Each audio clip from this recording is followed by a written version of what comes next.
دفعة 2025 اهلا بيكم. النهارده ان شاء الله ميعادنا مع تاني فيديوهات سلسلة لازم تعرف، ومعلومات مهمة جدا لازم تعرفها قبل ما نبدأ مع بعض رحلة ثالثة ثانوي. النهارده ان شاء الله حابين نتكلم عن السيل والسيل كومبوننتس. درست قبل كده الانيمال سيل والبلانت سيل، يهمني جدا ان احنا نعرف الفرق ما بينهم، ويهمني كمان اعرف كل اورجانيل جوه كانت ايه الفانكشن بتاعته. زي ما انت شايف كده، دي البلانت سيل ودي الانيمال سيل. لازم تكون عارف ان الاثنين او اي سيل في الدنيا لازم يكون عندها بلازما ممبرين، والبلازما ممبرين ده هو عباره عن ممبرين بيكفر السيل من بره او بيسراوند السيل من بره، وبيتكون من حاجه اسمها فوسفوليبيدز. البلانت سيل بقى بالتحديد عندها حاجه اضافيه، وهي ان عندها سيل وول بيحيط بيها من بره او بيسراوند ات من بره، وده بيتكون من ماده السيلوز، وده اللي بيخلي دايما البلانت سيل تكون عندها سبورت زياده عن الانيمال سيل.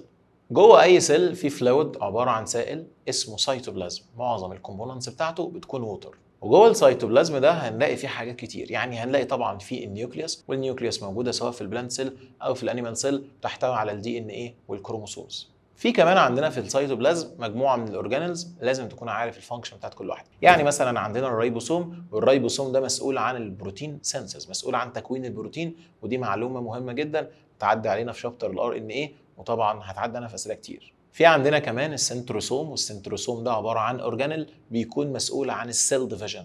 السنتروسوم بيتكون كمان من حاجه اسمها سنتريولز، مهم جدا تبقى عارف انها في الانيمال سيل بس مسؤوله عن السيل ديفيجن. عندك كمان اهم اورجانيل هيعدي علينا كل شويه، الميتوكوندريا، ودي طبعا اساسيات. فجوه الميتوكوندريا بيحصل جلوكوز اوكسيديشن علشان نطلع انرجي ان ذا فورم اوف اي تي بي. في كمان عندنا اورجانيل اسمه اندوبلازميك ريتيكيوم، ايوه كان اسمه طويل شويه، بس ما تنساش ان كان في منه نوعين، سموز ورف. الرف بيكون فيه عدد كبير من الريبوسوم، وبالتالي الرف اندوبلازميك ريتيكيوم هيقدر يصنع بروتين. انما السموز اندوبلازميك ريتيكيوم بتقدر ان هي تكون ليبيدز او فاتس. كان في عندنا كمان جولجي بودي، وده كان مسؤول عن التنظيم بتاع السكريشنز بتاعت السيل. في عندنا كمان الكلوروبلاست، ودي حاجه خاصه بس بالبلانت سيل، مسؤوله عن طبعا ان هي تعمل كابتشر السانلايت عشان تقدر تعمل فوتوسينثيز وتكون البلانت الفود بتاعه. كان عندنا كمان حاجه في الانيمال سيل اسمها لايسوسوم، تحتوي على الدايجستيف انزيم، ودي منتشره جدا في الوايت بلاد سيلز، بتحلل وتهضم الميكروبس. وفي طبعا عندنا اخيرا الفاكيولز، والفاكيولز دي هتلاقي ان هي بتعمل ستورج